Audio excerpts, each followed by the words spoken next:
Employees are encouraged to raise workplace concerns through open dialogue with their supervisor or HR via email or anonymously. All queries should be taken seriously and addressed promptly.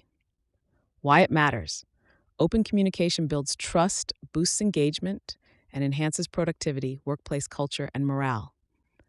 When to speak up, employees should voice questions, ideas, or concerns immediately. Promote this dialogue in meetings and ensure the open door policy is known and practiced, especially with new hires. Communication and fairness. Communication and fairness are key elements in building a strong and positive workplace culture. It's important to make open and respectful communication a part of your daily interactions with employees. How can you do this? Regularly check in with your employees. Ask how they are doing, if they have any concerns, and ensure they feel comfortable sharing with you. If an employee approaches you with ideas, suggestions, or concerns, always make time to listen, even if you're busy. If you can't address it immediately, ensure you get back to them as soon as possible. Bring work-related problems or issues to your employees and actively seek their feedback and opinions. Give proper consideration to every idea or concern and follow up with your employees. If an idea cannot be implemented, explain why and thank them for their input. Always show respect to all your employees, regardless of the situation. Clearly communicate your expectations up front to avoid misunderstandings.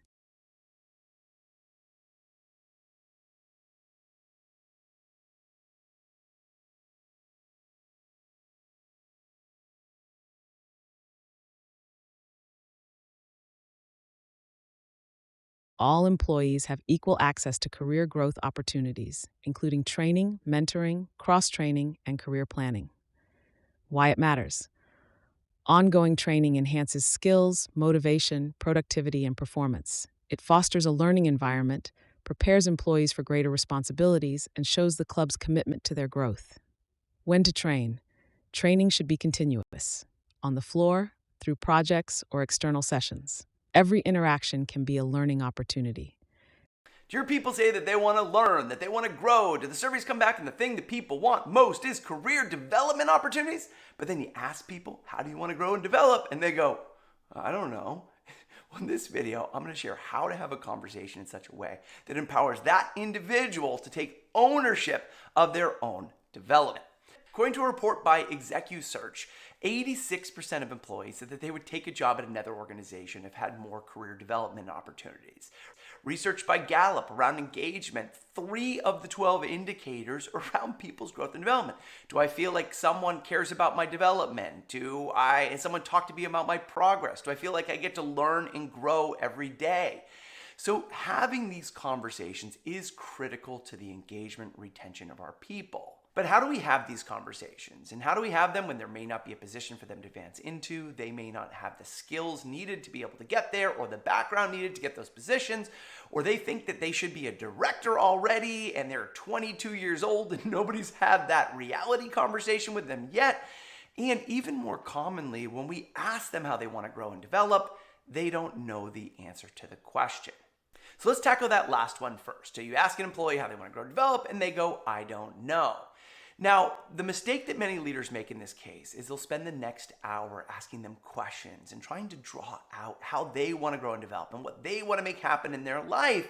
But in reality, you end up trying to do the work for them. And this creates a dependency on you, when in reality, what we want to do is we want to put that responsibility back on them. So here's something else you can do. Say, hey, you need to take ownership of your growth and development. I can support you in it, but if you don't know where you want to go, I can't help you start working towards getting there. So what I want you to do is over the next week or the next 2 weeks, I want you to think about what are the things that you want to make happen both personally and professionally in the next year and the next 5 years. I want you to think about the skills you want to develop, the experiences you want to have, the kind of people you'd like to be working with, the topics you'd like to be working on.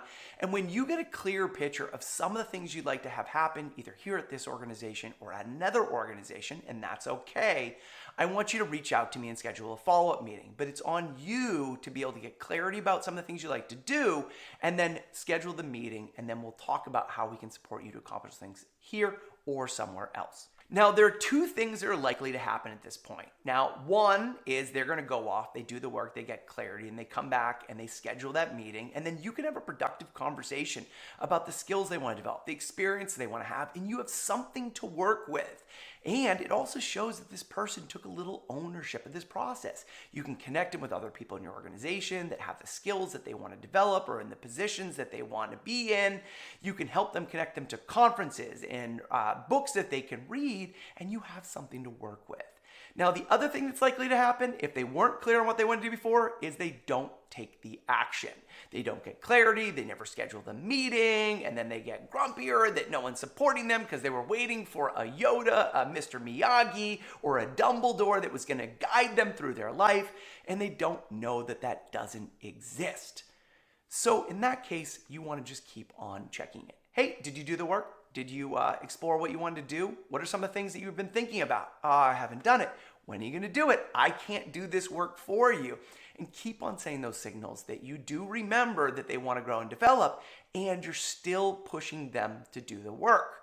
And then you can also go, I'm giving you a deadline. You need to do this by Friday, and then you just schedule that meeting with me, but you need to do it.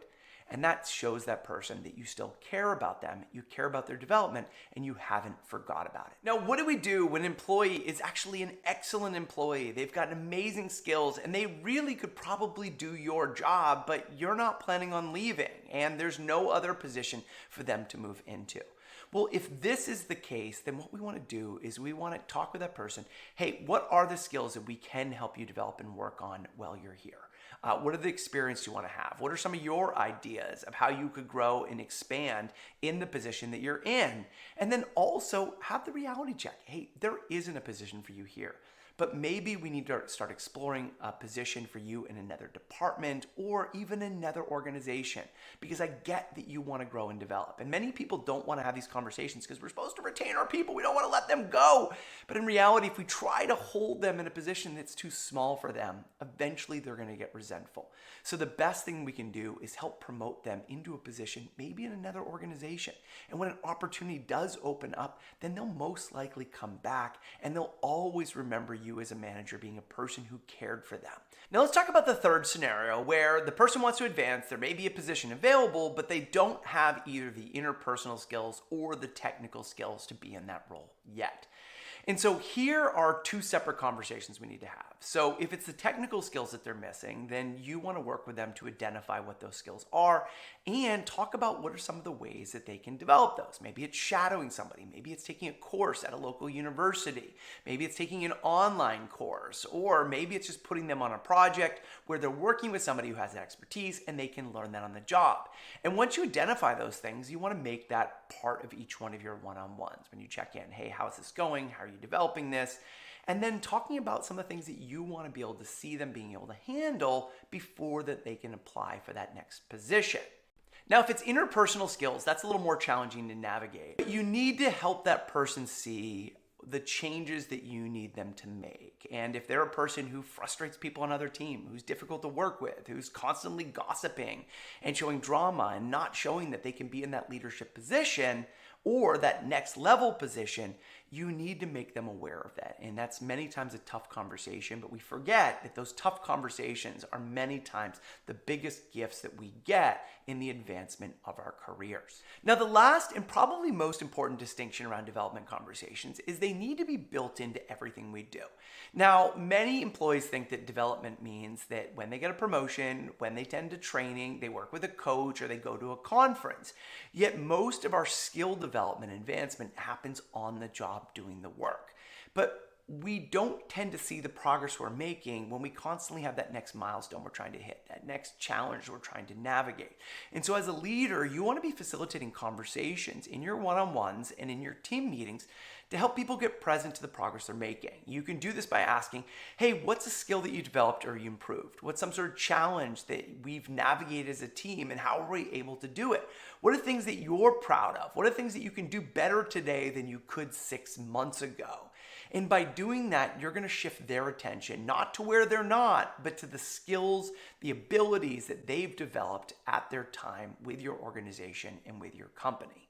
Having development conversations is one of the most important things we can do for the engagement and retention of our people. and they're not always easy to have because people don't have clarity on how they want to develop. There may not be opportunities for them in the organization, or they may not have the skills needed to advance. But if we take the time, the 15 minutes, the 20 minutes, the half an hour to engage in a conversation and dialogue with our people, that really lets them know that we care. And that caring for people is what has them stick around, do their best work, and nurture that culture where people feel valued every day.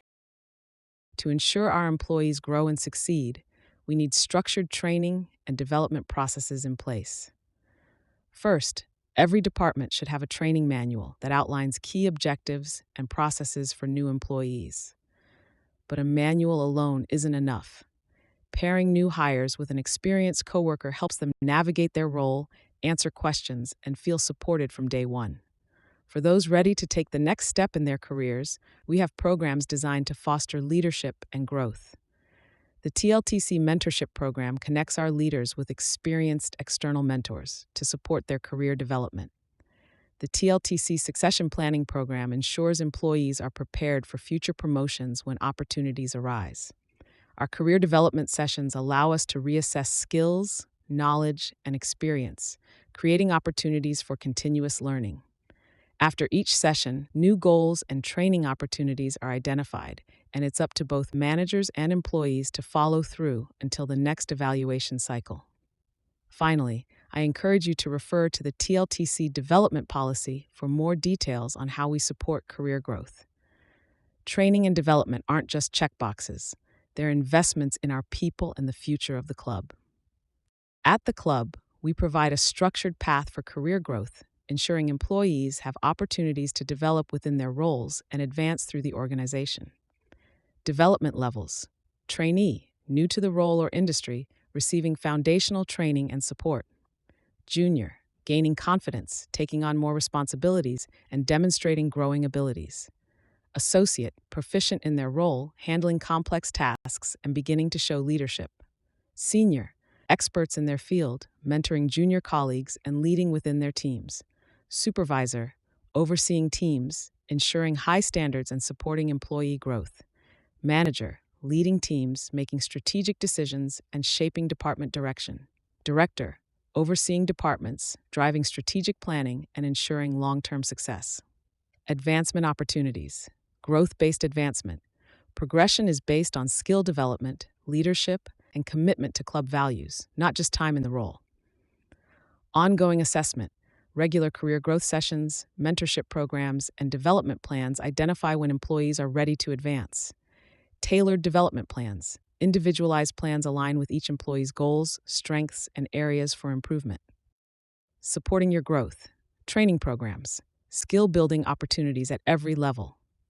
Mentorship: senior staff provide guidance to help employees navigate their careers. Clear promotion criteria: transparent expectations for advancement, helping employees understand their path forward. At every stage, we are committed to helping employees grow, develop, and succeed in their careers at the club. The promotion and wage increase process begins with manager notification. The department manager informs HR about a potential promotion or wage increase. If it's not already budgeted, it must be approved by the Director of Finance and Technology, Director of People Services, and GM before moving forward. Once approved, the employee notification step takes place. The manager informs the employee about their promotion or wage increase, setting expectations for the transition. Next, HR and the manager update the contract and job description if needed to reflect the new role and responsibilities. The process then moves to approval in ADP, where the manager submits the request, and once approved, it is routed to accounting for final processing. After everything is finalized, it's time for the announcement. The manager shares the news within their department, while HR prepares a formal club-wide announcement. Finally, in supplies coordination, the manager ensures the employee has everything they need for their new role, such as name tags, business cards, and technology, by coordinating with HR. This structured approach ensures a smooth transition, recognizing and rewarding employees fairly while maintaining transparency in the process.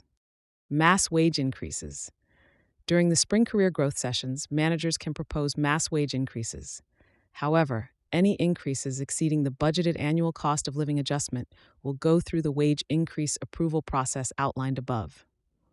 Ongoing evaluation. After each career growth session, HR will review employee results and work with direct managers to identify employees eligible for promotions or wage increases. Additionally, once a year, HR and department managers will reassess and revise all position wage ranges to ensure competitiveness and fairness in compensation across the club. This thorough and structured approach ensures that promotions, wage increases, and transfers are handled with transparency and fairness, rewarding employees appropriately for their contributions and supporting their career growth within the club. Performance management ensures employees meet expectations and contribute to the club's goals with fairness, support, and clear communication. Key steps: check in, ensure the employee is okay, and assess if accommodations are needed. Set clear expectations, define job requirements in writing, and provide necessary training. Give feedback, offer regular constructive feedback to guide improvement. Address issues, start with a verbal warning, followed by a written warning if needed. Performance Improvement Plan, IPP. Set clear, achievable goals and timelines. Serious cases, consider suspension with pay for major concerns. Final step, if no improvement occurs, termination may be necessary. This structured approach ensures fairness, accountability, and opportunities for growth. Flexibility. Every step in the performance management process can be skipped or repeated depending on the severity of the situation and other circumstances. The process should be flexible to adapt to individual cases. Consult HR. Always consult with HR early in the process to ensure that all actions are compliant with policies and legal requirements. Documentation. Document every step of the process thoroughly and share this documentation with HR. This ensures transparency and provides a record of the actions taken. By following these steps, you can manage performance issues effectively while maintaining a fair and supportive environment for all employees.